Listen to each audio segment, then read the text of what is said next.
Welcome back to the Artist Access. Hi. Man, I'm here with a new upcoming poet by the name of Lyrical Luchador. How you doing, my brother? It's good to see you, Siraj. Yeah, it's really good to be seeing you today. So I met this cat at the Poetry Lounge. That's 7th spot, right? So this was about maybe like 3 Sundays ago. And this was this guy's first time getting on stage spitting poetry, right? But the dude, when y'all see him performing a little bit, the dude don't look like he just started doing this shit. You hear me? I really I'm trying to tell you, you hear me? Yeah, I really appreciate that. Dude got some fire with him. You know what I'm talking about? Like the confidence level is like, you wouldn't think he knew to the game, you feel me? So I had to reach out and connect with him and get him on the show because the dude fire, you know what I'm talking about? And thank you all for having me here. Yeah, thank you again for having me here, Siraj. It's a pleasure. This is really exciting. I'm super nervous, I'm not going to lie. But this is so exciting for me because it definitely feels like I'm kind of slowly working down the avenue of like a new life, so to speak. I'd never thought of performing before. Right. What made you want to get up on stage and do this shit? Like, so I had been following the Instagram for the Poetry Lounge for like a year. Okay. And I would write the balls that day, I would write to myself all the time, but it was just kind of like my own art form, so to speak, right? So it was just me kind of putting almost my emotions on the paper, you know, just kind of writing out my thinking, but adding a little bit of my own flair to it, you know. I went through a lot, honestly, right before I got on stage. Like I had a very I had a brief period where I was really struggling, you know, and one weekend I was hanging out with my cousins and they just happened to come upon me writing.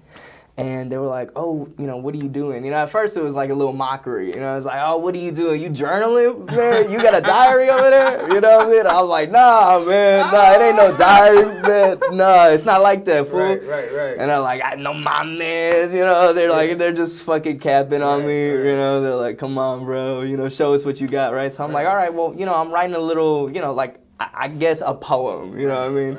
Because I'm trying to come off, you know, machismo, masculine. Like, I'm not trying to, you know, play that role. So I'm like, nah, you know, it's just like a, you know, it's like a bar or whatever. And they're like, all right, you know, come on, show us what you got, right? And so I ended up reading them my piece, and they're like, you know, it was like that moment of silence after where they really acknowledged, like, oh shit, damn, he kind of had bars there for a moment, you know what I mean? And it's not necessarily, you know, they didn't elaborate on it like that, but they were like, you know, Hispanics have this kind of like silent acknowledgement. They're not going to acknowledge you verbally. Like, they're not going to hype you up. They're like, okay, all right.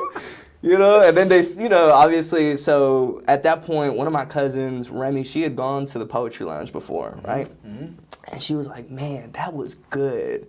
You know, she told me, she was like, that is like performance-worthy good. You should really give it a shot. And, you know, blessings to my family. I'm very grateful to them because I was in a tough period of time, and that was definitely like the confidence boost that I needed in my life at that point. You know, it really renewed this kind of hope in me, like, oh, well, shit, you know what, man, other things haven't been working out.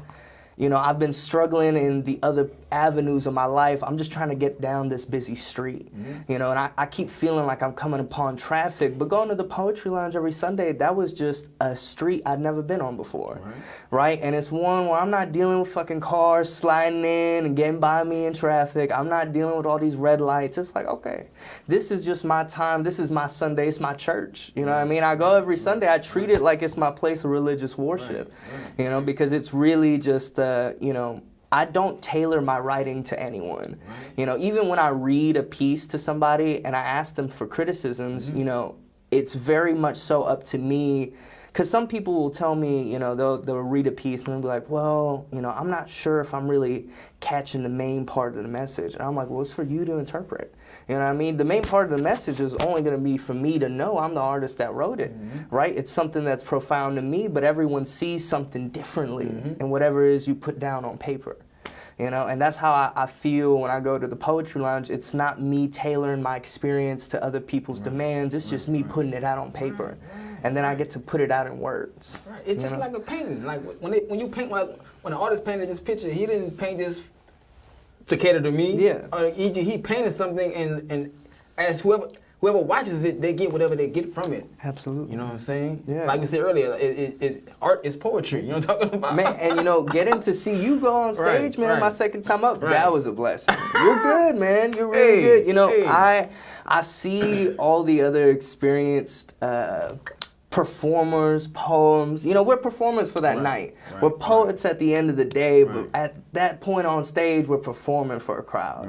And I see the elegance in the skills learned through time. You know what I mean? There's a refined kind of edge to when you get up on stage. And I'm very thankful that you think I go on confident. Because you be like, I'm nervous. It's bravado, man. I'm telling you, it's bravado. It's just in that moment. We don't even see it. Exactly. In that moment, I just have to decide, you know what, it's braver to be nervous and continue through than to be a coward and simply shun away. In that moment, I feel like, okay, this is only something the hero of their own story would do. And even if it's minute, it's minuscule in comparison to some great struggles out there. It's my struggle in that moment. Every day is just about choosing, you know what, fuck it, I'm going to do what scares me. I'm gonna do what kind of makes me nervous, and if it ain't scaring you, it ain't big enough. The dream ain't big enough. Absolutely.